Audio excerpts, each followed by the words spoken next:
আপনাদের জন্য আর সুযোগ নয়। চিহ্নিত অযোগ্য চাকরিহারাদের যে মামলা, সেই মামলা আজকে সুপ্রিম কোর্টে খারিজ হয়ে গেল। এই নিয়ে বিস্তারিত আপডেট আসছে বন্ধুরা। তো কি আপডেট এসেছে এবং সেক্ষেত্রে কেন এই কথা বলা হয়েছে সুপ্রিম কোর্টে, বিস্তারিতভাবে কি আপডেট, চলুন এই ভিডিওর মাধ্যমে আমরা জেনে নেবো। তার আগে আপনাদের সকল ভিডিওটি প্রথম থেকে শেষ পর্যন্ত দেখুন এবং ভালো লাগলে অবশ্যই একটি লাইক করে দিতে ভুলবেন না। তার আগে বলি বন্ধুরা, আপনারা যারা আমাদের চ্যানেলের সাথে যুক্ত আছেন তারা জানেনই এই চ্যানেলের প্রত্যেকটা ভিডিও কিন্তু দরকারি, তাই কেউ এখনো যদি আমাদের চ্যানেলটা সাবস্ক্রাইব করে না থাকেন তাহলে অবশ্যই আমাদের চ্যানেলটা সাবস্ক্রাইব করতে ভুলবেন না এবং পাশে থাকা বেল আইকনটি ক্লিক করে দেবেন যাতে নতুন আপডেট আসলে আপনার ফোনে পৌঁছে দিতে পারে। আমরা এই চ্যানেলে কিন্তু প্রত্যেকদিন নতুন নতুন লেটেস্ট আপডেট নিয়ে আসছি সরকারি এবং চাকরি রিলেটেড, তো তার জন্য অবশ্যই আমাদের চ্যানেলটা সাবস্ক্রাইব করে দেবেন এবং পাশে থাকা বেল আইকনটি ক্লিক করে অল নোটিফিকেশন করে দেবেন। আপনাদের জন্য সুযোগ নয়, চিহ্নিত অযোগ্য চাকরিহারাদের মামলা খারিজ করলো সুপ্রিম কোর্ট। গত 3 এপ্রিল আপনারা দেখেছেন এসএসসি 2016 সালে সম্পূর্ণ প্যানেল কিন্তু বাতিল করে রায় দিয়েছিল সুপ্রিম কোর্ট। সেই রায়ে চাকরি গিয়েছিল 25,735 জনে।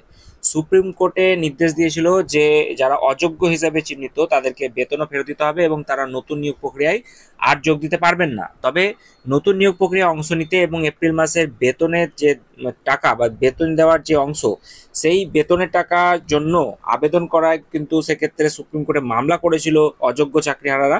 তো সেই জোড়া মামলাতে আজকে অর্থাৎ শুক্রবার সুপ্রিম কোর্টে চিহ্নিত অযোগ্য চাকরিহারাদের জোর ধাক্কা। শুক্রবার অর্থাৎ আজকে চিহ্নিত অযোগ্য চাকরিহারাদের মামলা খারিজ করলো সুপ্রিম কোর্ট। দেশের শীর্ষ আদালতের তরফে এও বলা হয়েছে যে সিবিআইয়ের উদ্ধার করা ওএমআর এবং কমিশনের কাছে থাকা নম্বরের পার্থক্য রয়েছে।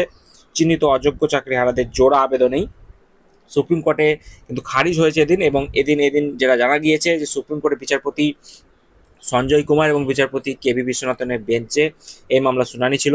সওয়াল জবাবের সময় বিচারপতিরা বলেন যে মামলা শুনানির সময় আপনারা হাজির ছিলেন, তো নিজেদের অযোগ্য নয় বলে সওয়াল করেছিলেন। যারা সংশয়ে ভুগতে চান তারা নতুন পথে সংশয়ে ভুগবেন, তাদের আবেদনে সাড়া দেওয়ার কোনো কারণ নেই। আদালত জানিয়েছে গত 3 এপ্রিল সুপ্রিম কোর্ট যে রায় দিয়েছে তাতে আর হস্তক্ষেপ করা হবে না। এদিন চাকরিহারাদের জীবন জীবিকা প্রসঙ্গে টেনে সওয়াল করেছিলেন মুকুল রোহতগি এবং সেক্ষেত্রে শিক্ষকতার জন্য সুযোগ না পাওয়ার সওয়াল করেন মুকুল রোহতগি। আমরা যোগ্যদের শিক্ষকতা চালিয়ে যাওয়ার জন্য সুযোগ দিয়েছি, আপনাদের জন্য কোনো সুযোগ নয়। চিহ্নিত অযোগ্যদের আর্জি খারিজ করে দিল সুপ্রিম কোর্ট আজকে, অর্থাৎ সেক্ষেত্রে আর কোনো রকম কিন্তু তাদের সুযোগ থাকছে না। এর আগে নির্দেশে আমরা দেখেছিলাম যে সুপ্রিম কোর্টের নির্দেশে বলা হয়েছিল যে শিক্ষাকর্মী নয়, ডিসেম্বর পর্যন্ত শুধু শিক্ষকদের চাকরি বহাল রাখা হবে, 31 ডিসেম্বর পর্যন্ত যোগ্য শিক্ষকদের কাজ চালিয়ে যাওয়ার কথা বলা হয় এবং নির্দিষ্টভাবে অযোগ্য শনাক্ত না হওয়া শিক্ষকদের কাজ করার নির্দেশ থাকে। শিক্ষাকর্মীদের নিয়ে সুপ্রিম কোর্টের আগে যে নির্দেশ, সেই নির্দেশই কিন্তু বহাল ছিল। তো রাজ্যের পড়ুয়াদের কথা ভেবে ডিসেম্বর পর্যন্ত শিক্ষকদের ছাড় দেওয়ার কথা বলা হয় সুপ্রিম কোর্টের নির্দেশে। তো সেই সময় সর্বোচ্চ আদালত জানিয়ে দেয় যে আমরা পড়ুয়াদের শিক্ষা নিয়ে চিন্তিত, এই নির্দেশের ফলে বিশেষ সুবিধা কেউ পাবেন না।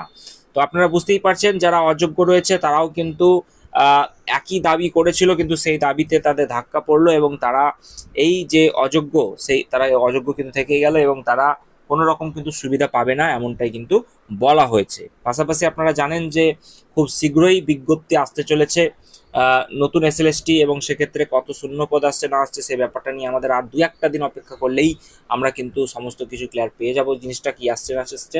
তো সেই সঙ্গে আমরা আপনাদেরকে জানাই যে যখনই এই সংক্রান্ত আপডেট আসবে আমি আপনাদের সঙ্গে অবশ্যই শেয়ার করে দেবো। তো চ্যানেলটি সাবস্ক্রাইব করে পাশে থাকা বেল বাটনটি ক্লিক করে দিতে ভুলবেন না। চলুন দেখা হচ্ছে পরবর্তী আরেকটি গুরুত্বপূর্ণ ভিডিওতে।